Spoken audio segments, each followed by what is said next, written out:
Heyo, what's up all?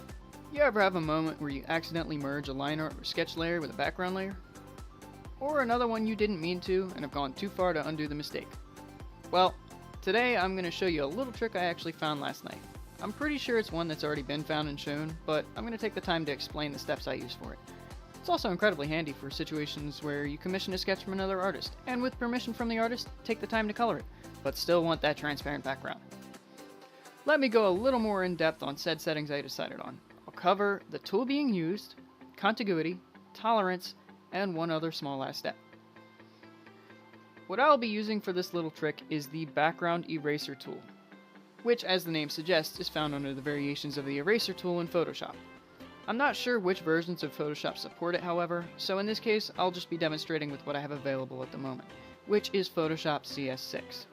For my method, I actually have the brush size set all the way to the maximum at 5000, because I'm aiming to wipe out as much of the background as possible in one go while causing the least amount of damage to the sketch, or lines depending on what you're working with. Now, for contiguity, let's cover what that term actually means first. The definition of contiguous is listed as sharing a common border or touching, or if you take the definition of contiguity.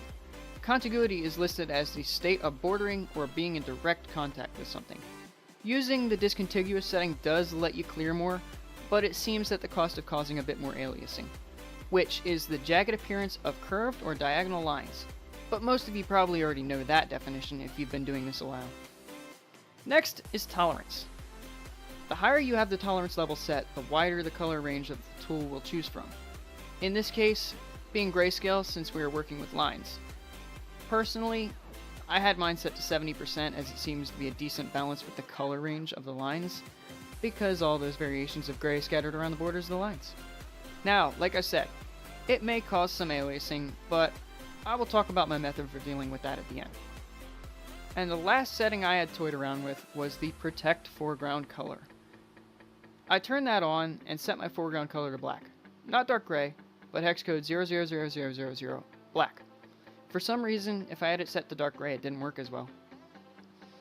But that is also likely because the rest of the color range at the edges of the lines on the layer we're working with, since it is all on the same layer.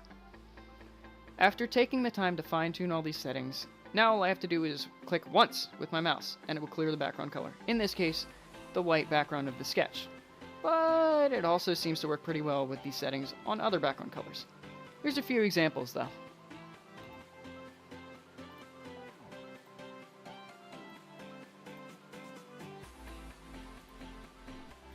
Now just a heads up, I did use blue on some of the sketches just so you can see the lines underneath, without that checkered background pattern, because the first two examples did have color, but the other ones were just regular sketches that I hadn't colored yet. Now, for how I deal with the aliasing of the lines. I usually duplicate the sketch or line layer being fixed for this, depending on what you're working with. Then take a new layer with a clipping mask and fill it with the desired color for the lines, or black to darken them. Once I merge the clipping mask layer with the copy, I apply a Gaussian blur, however it's pronounced, with a radius of 1.5 pixels to the copied layer. From there, you can set the desired opacity of the edited copy over or under the original layer being fixed.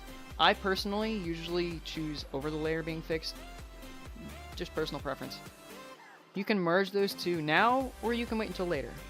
Like I said, matter of preference at that point, and finding what you feel works best for your style. And that's it. I hope this trick comes in handy, and I hope I did a decent job of explaining it. If you have any questions on it, feel free to contact me on Telegram. I will post any additional info in the video description below. As well, I'll credit the music and the artists who drew the sketches I was working with. I'll make sure I have my Telegram down there too, just in case anyone needs any help. Thanks for watching, and again, I hope this video helps you.